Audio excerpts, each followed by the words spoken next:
Leo's weathered hands, tanned and scarred, moved with practiced ease as he prepped his tackle. He was a man of the water, born and raised in the heart of Saskatchewan, Canada. His life was intrinsically tied to the ebb and flow of the province's rivers and lakes. Each season painted a different landscape, offering a unique angling challenge that Leo embraced with unwavering enthusiasm. From the time he was a boy, Leo was captivated by the stories whispered by the wind across the water. He spent countless hours by the lakeside, learning the secrets of the deep. The feel of the fishing rod in his hand, the gentle tug on the line, became as familiar as his own heartbeat. The waters of Saskatchewan were more than just a fishing ground for Leo. They were his sanctuary, his teacher, his connection to the natural world. He respected the delicate balance of life that existed beneath the surface. He knew that to take from the water, one had to give back, ensuring its bounty for generations to come.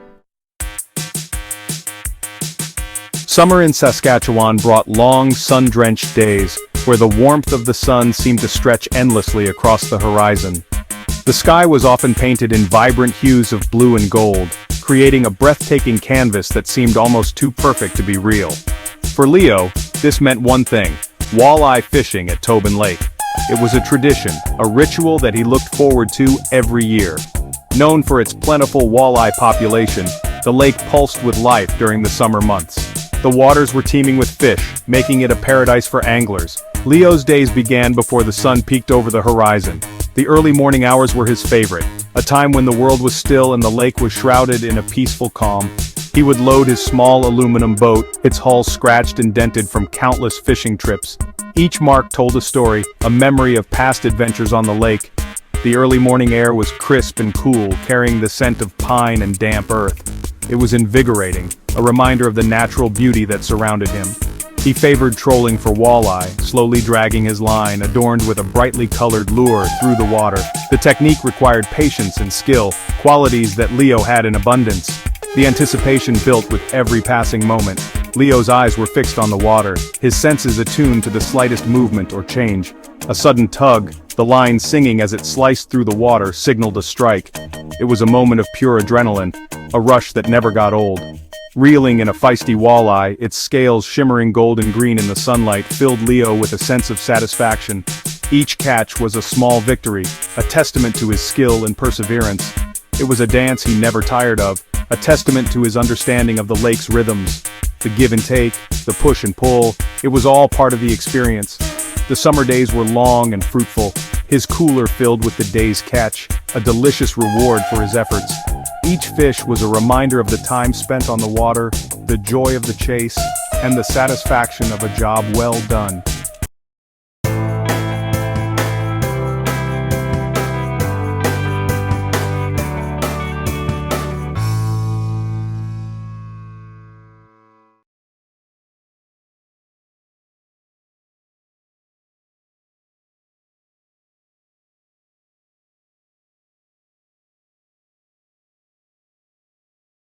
As the sun began to set, casting a golden glow over the lake, Leo would reflect on the day's adventures. The tranquility of the evening was the perfect end to a day spent in nature's embrace. Back at camp, he would cook his catch over an open flame, the smell of fresh fish mingling with the scent of the pine trees. It was a simple pleasure, but one that he cherished deeply.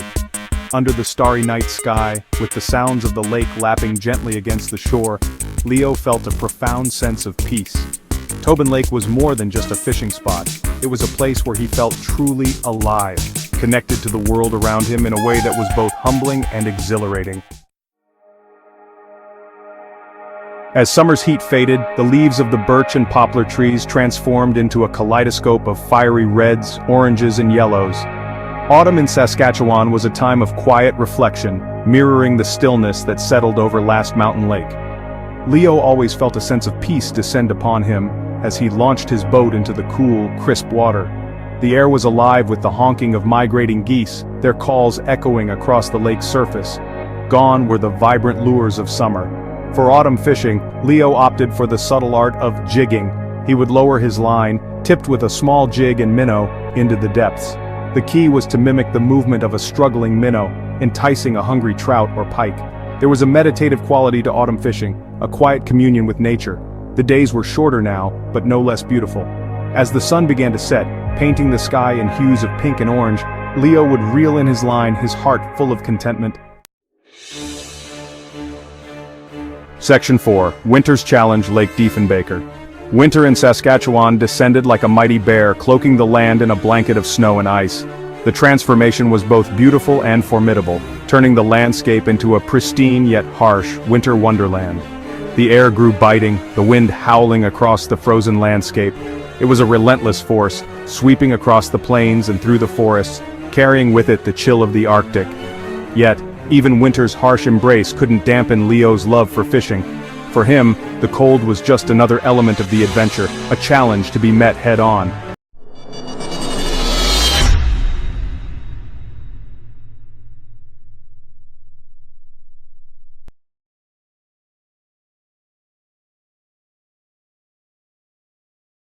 Lake Diefenbaker, a massive reservoir, transformed into a winter wonderland. Its vast waters, now frozen solid, offered a new playground for those brave enough to venture out. The frozen surface stretched as far as the eye could see, a vast expanse of white punctuated by the occasional ice fishing shack.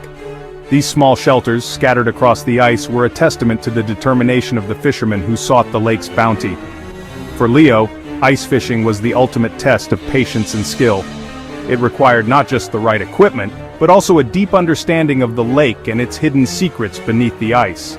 He would carefully choose his spot, using an ice auger to drill a hole through the thick ice. Each turn of the auger brought him closer to the water below, where the fish awaited. The cold air stung his face, but he was undeterred. His breath formed clouds in the frigid air, a visible reminder of the harsh conditions he faced. Lowering his line, tipped with a colorful jig and minnow, into the dark water below, he waited. The stillness of the moment was profound, a stark contrast to the howling wind above. Time seemed to stand still in the silence of the frozen lake. The world above was a flurry of activity, but beneath the ice it was a different story. It was a world of quiet anticipation. But when the tip of his rod twitched, signaling a bite, adrenaline coursed through Leo's veins. The sudden movement broke the stillness, a sign that his patience was about to be rewarded. The fight to reel in a fish through a small hole in the ice was an exhilarating battle. Each tug on the line was a test of strength and endurance, a dance between man and nature. Pulling up a plump lake trout or a feisty northern pike made the long wait and the frigid temperatures all worthwhile. The sense of accomplishment was immense, a reward for braving the elements and mastering the art of ice fishing. As the day drew to a close, Leo packed up his gear, the setting sun casting a golden glow over the frozen lake. It was a scene of serene beauty, a fitting end to a day of adventure and triumph. Under the night sky with stars twinkling above, Lake Diefenbaker stood silent and majestic. It was a place of wonder, where the challenges of winter were met with determination and the rewards of nature's bounty. The frozen lake, with its glistening ice crystals, was a reminder of the beauty and resilience of nature. It was a testament to the enduring spirit of those who dared to embrace the winter's challenge.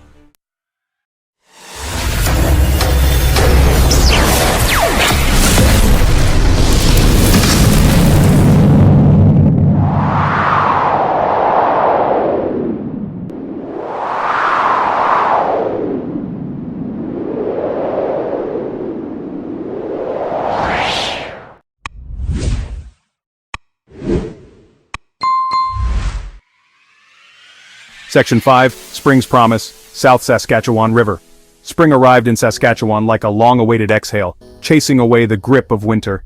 The transformation was nothing short of magical. As the once barren and snow-covered land began to awaken, the air grew warmer and the days longer, inviting life to return to the landscape, and breathing new life into the landscape. Trees began to bud, flowers started to bloom, and the once silent fields were now filled with the sounds of birds returning from their winter migrations. The entire region seemed to be celebrating the arrival of spring. The ice-locked rivers and lakes thawed, their waters flowing freely once more. The South Saskatchewan River, in particular, was a sight to behold. As the ice melted, it revealed a powerful current beneath, ready to carry the meltwater from the mountains to the plains. For Leo, spring was a time of renewal, a fresh start. The changing season brought with it a sense of hope and possibility. He felt a deep connection to the river, which had been a part of his life for as long as he could remember. He particularly loved fishing on the South Saskatchewan River in the spring. The river, swollen with the meltwater, was teeming with life. Fish that had been dormant during the cold months were now active and hungry, making it the perfect time for fishing. The rushing water, swollen with meltwater from the mountains, was full of hungry fish eager to feed after the long winter. Leo knew the best spots along the river where the fish would gather, and he took great pleasure in the challenge of catching them. Spring was also a time for passing down his knowledge to the next generation. Leo cherished these moments with his grandson, Ethan. He saw it as his duty to teach Ethan the skills and respect needed to be a good fisherman. Leo's grandson, Ethan, had inherited his grandfather's love for fishing. The young boy's excitement was palpable every time they went to the river. He was eager to learn, and always had a million questions for his grandfather. Leo would patiently teach him the art of casting, how to read the water, and the importance of respecting the fish and their habitat. He explained the different types of fish in the river, their habits, and the best techniques to catch them. Ethan's youthful enthusiasm and eagerness to learn brought a smile to Leo's face. He remembered his own childhood, learning to fish with his father by the same river. Those memories were some of his most cherished, and he hoped to create similar ones for Ethan.